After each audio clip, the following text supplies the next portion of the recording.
గత 3 నెలలుగా మన పల్నాడు జిల్లాలో గురజాల మాచర్ల నియోజకవర్గాల్లో ఉన్నటువంటి ప్రత్యేక పరిస్థితుల దృష్ట్యా పోలీస్ యంత్రాంగం అనేది అనేక రకమైన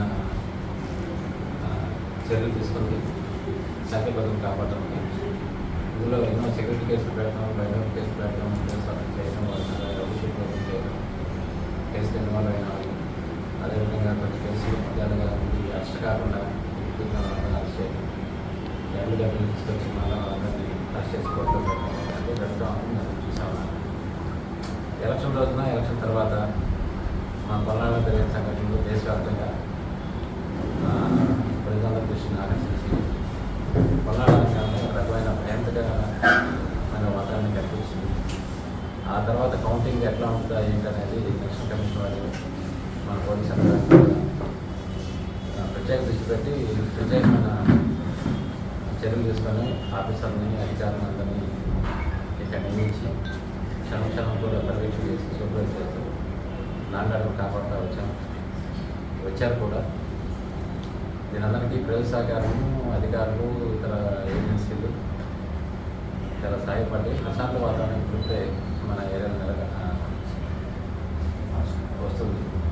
ఈ పరిస్థితుల్లో నిన్నగాక మన రాత్రి మన ఫారెస్ట్ అధికారులకి వచ్చిన సమాచారం మేరకు వారేదో అమ్మాపురం కండాకి రైతు కోసం వెళ్ళడం, అక్కడ ఈ అలుగు లేదా పెంగలిన్ అనే ఒక రకమైన రేయర్ స్పైసెస్ సంబంధించిన ఇన్ఫర్మేషన్ ఉంటాం.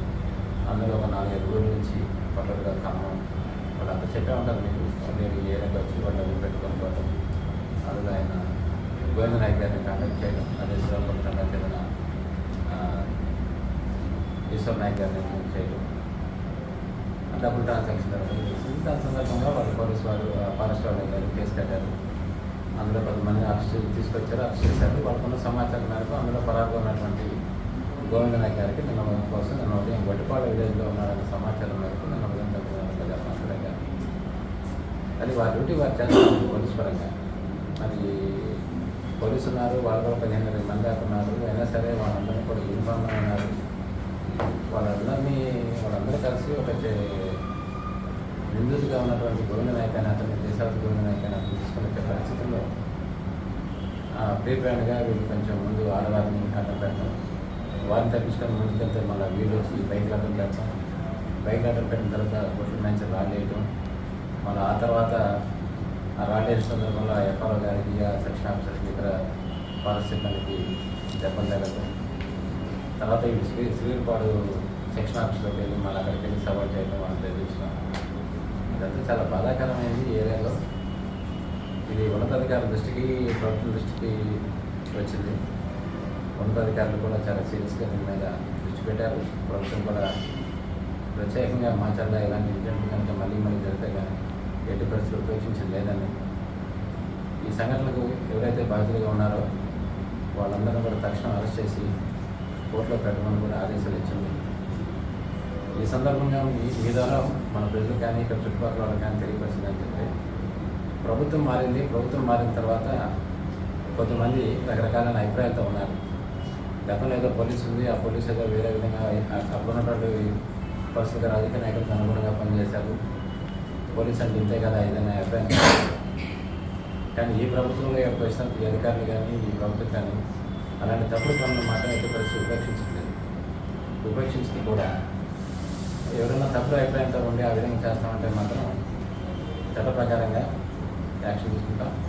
వారందరినీ కూడా కోర్టుల ముందు ప్రొడ్యూస్ చేసి దోషులుగా నిలబెట్టే ప్రయత్నం తప్పకుండా చేస్తాం.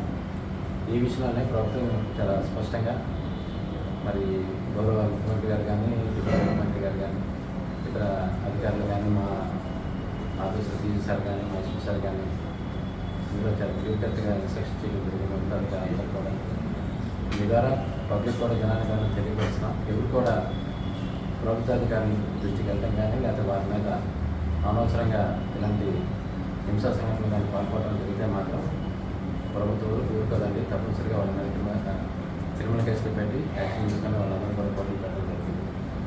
సమయం పాటించమని చెప్తున్నాం. ఏదంటే ఉన్నతాధికారులు మేము తప్పు చేస్తే ప్రతి అక్షరం ప్రజల పక్షంగా నిరంతరం పోరాడుతున్న పీవీఆర్ న్యూస్ తెలుగు 4వ వార్షికోత్సవం సందర్భంగా శుభాకాంక్షలు తెలియజేస్తున్న సల్మాన్ రాజ్ మాచర్ల సర్వేయర్. నిరంతరం ప్రజల సమస్యలపై గలమెత్తుతున్న పీవీఆర్ న్యూస్ తెలుగు ఛానల్ 4వ వార్షికోత్సవం శుభాకాంక్షలు తెలియజేస్తున్న బొడ్డు చిన్న నరసింహారావు ముదిరాజ్ 23వ వార్డు మాచర్ల. పల్నాడు ప్రజల సమస్యలపై నిరంతరం పోరాడుతూ ప్రజల మన్ననలు పొందుతున్న పీవీఆర్ న్యూస్ తెలుగు 4వ వార్షికోత్సవం శుభాకాంక్షలు తెలియజేస్తున్న మాచర్ల చక్రధర డిగ్రీ కళాశాల ప్రిన్సిపల్ కుర్రి సాయి మార్కొండారెడ్డి.